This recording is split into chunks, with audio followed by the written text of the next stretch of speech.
Text by Hinton, Chapter 6, Part 2. Just take it easy, he went on. I took it easy.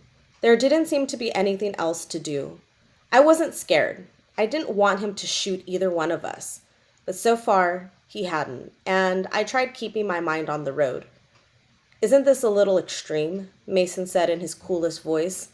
I mean, sooner or later somebody would have been going to the state line. The hitchhiker laughed. It was amazing how normal he sounded, like Mason had just told him a funny joke. Yeah, well, I couldn't wait till later.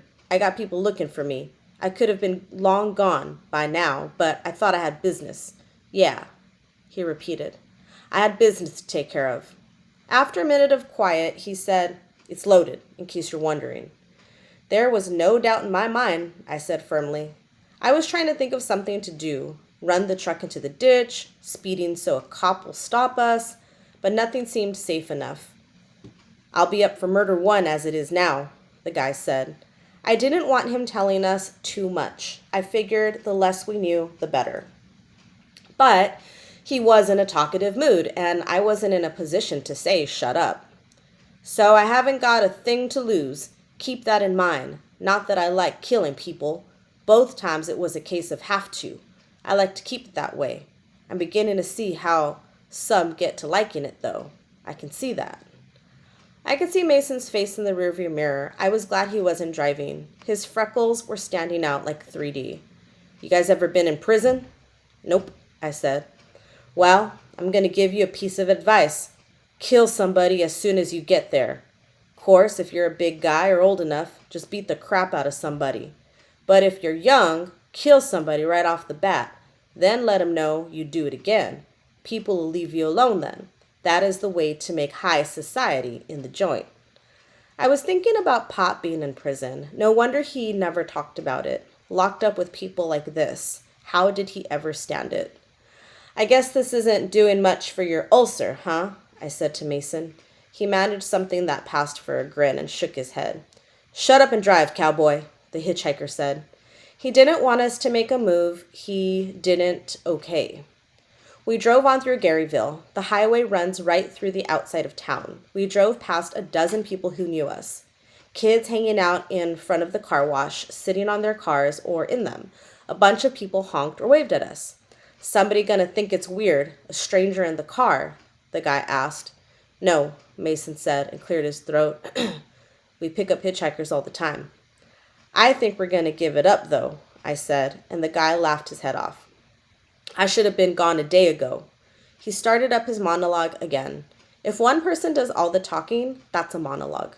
That's one thing Miss Carlson taught me. If two people are talking, it's a dialogue. I wondered what you call one person talking and two persons sweating. I wondered. But I thought I had business. Waited for it for years, the big revenge trip.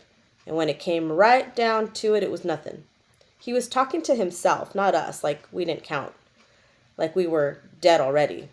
Him lying there looking up at me, and he says, get it over with. And it was like all the air out of a balloon. All these years of planning, waiting to dig the look on his face, and then I just didn't feel like finishing it.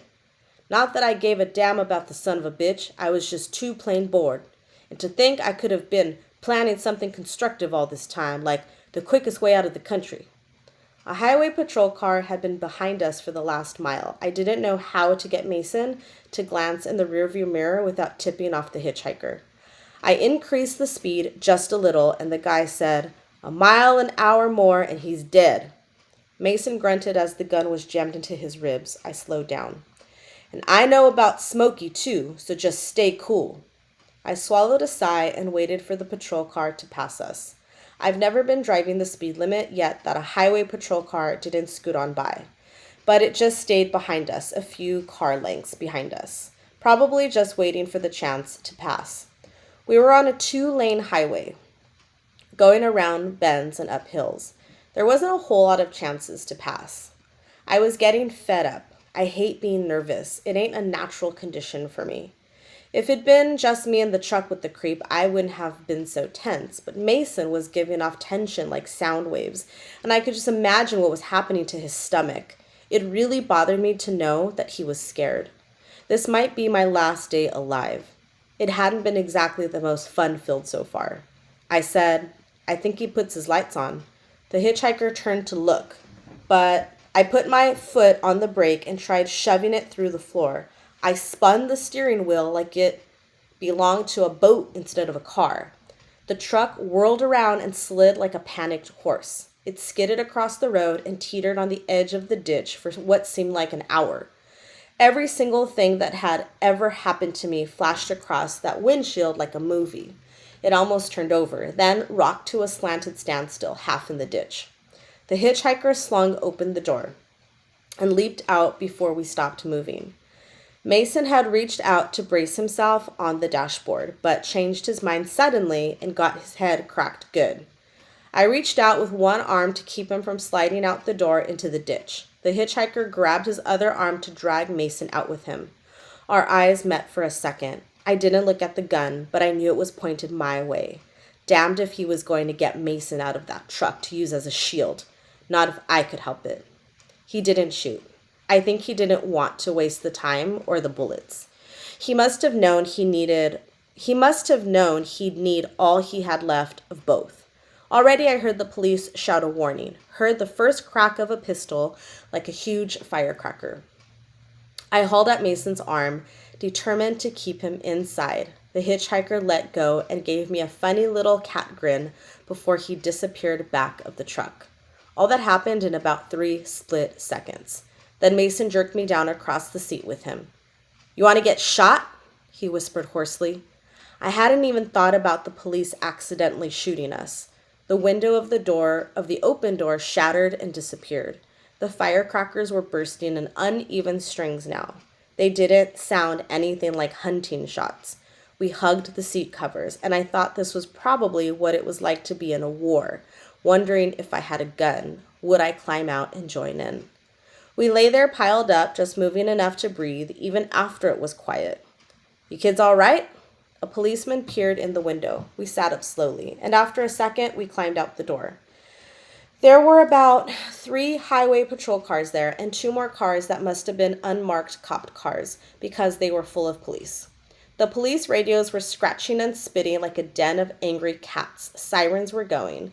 The police were yelling back and forth at each other. But after the shooting, it almost seemed quiet. Mason walked to the back of the truck and hung onto the sides of the truck bed, resting his head on his wrists, gasping. "He was holding a gun on us," I said to the policeman, keeping an eye on Mason. He was in bad shape, and now that it was all over, I was a little shaky myself. "He was going to make us drive him to the state line." The cop nodded. "There's been an APB out on him. Somebody spotted you guys picking him up and called us. He escaped McAllister early yesterday, killed a trustee while he was at it. Then he got to the city and shot a guy there. That one's going to make it, though. That was a real risky stunt you pulled, kid. That punk would have killed you without batting an eyelash." He wasn't telling me anything I didn't already know, but hearing it made it scarier. "I would just as soon have witnesses," I said. "Well, you're real brave, real stupid, or real lucky," said the cop.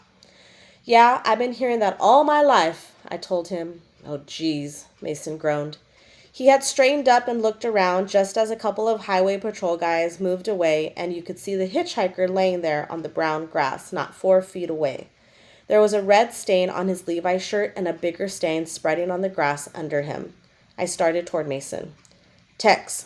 Mason reached out to stop me. I shook him off and went on. His sunglasses had fallen off, but nobody had shut his eyes yet. He was staring up at the sky. He couldn't see any more with the bitter expression in his strange colored eyes. I felt funny looking at him, almost like crying. He wouldn't be dead if it wasn't for me. Then I pictured Mason laying there just like that. I didn't feel like crying anymore. I walked back to the truck. Mason was talking to a policeman, but he broke off long enough to say, "Did you have to go take a gawk?" "Yeah," I said. "I did." I think we were there at least an hour more, telling the same thing over and over again, answering the same questions, talking to a dozen different people, including a couple of newscasters that showed up out of nowhere. Any other time, I'd have been really excited about being on television, but it didn't seem important now. Mason stayed cool, but he had to work at it. Somebody kept trying to get us to go to the hospital. I couldn't figure out why. Mason had a bad-looking bruise on his forehead. When I asked why he'd let go of the dashboard at the last minute, he said, "I'm not about to break my arm going into the season." That was what I'd call basketball fanaticism. I had a sore chest from getting thrown into the steering wheel. I'd probably be really sore tomorrow, but neither one of us was hospital cases. They seemed to think we should go because we had a bad scare. I never knew you could end up in a hospital from being scared. The ambulance came for the body, and gradually the police started clearing away. The traffic that had been blocked up was moving again, slowing down as it went past like we were some kind of circus. Mason had quit shaking except for a little shiver once in a while. I was beginning to think he'd be okay after all when he asked one of the policemen if he knew what the hitchhiker had been in prison for. Assault last time. He'd been in before. "Hey, Ralph, you know what Jennings went into the can for the first time?" "Yeah," the other cop came over. "A friend of mine busted him the first time. Drugs." Mason went as white as a sheet, walked to the front of the truck, and threw up. The policeman told me it was delayed shock. I agreed with him, since the alternative would be telling him about Lem.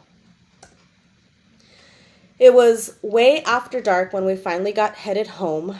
"I'm glad of one thing," I said. "They didn't ask to see my driver's license." Mason half laughed and half sighed. "Texas," he said. "Why did you have to go look after they'd killed him? It wasn't exactly a sideshow at the fair." I was shocked that he could think such a thing. What kind of a creep did he think I was anyway? "I had to," I said finally. "Mason, I killed that guy. As sure as if I'd pulled the trigger. I knew it when I ditched the truck. I couldn't just walk off like nothing had happened. I had to face what I did." "You're not sorry?" "Well, I ain't sorry I'm alive or sorry you're alive, and I figured that was my choice. Mace, something really bad must have happened to that guy. I mean, he was really a terrible person." Mason just nodded. It was a little bit later that he surprised me by saying, "You don't think you could ever turn out like that?" I thought a little bit before I answered. It sure was a time for thinking about things. "Well, I don't think so, but then nothing really bad has ever happened to me." "That's true," Mason said carefully. It was then I knew who it was that guy had reminded me of. It was me.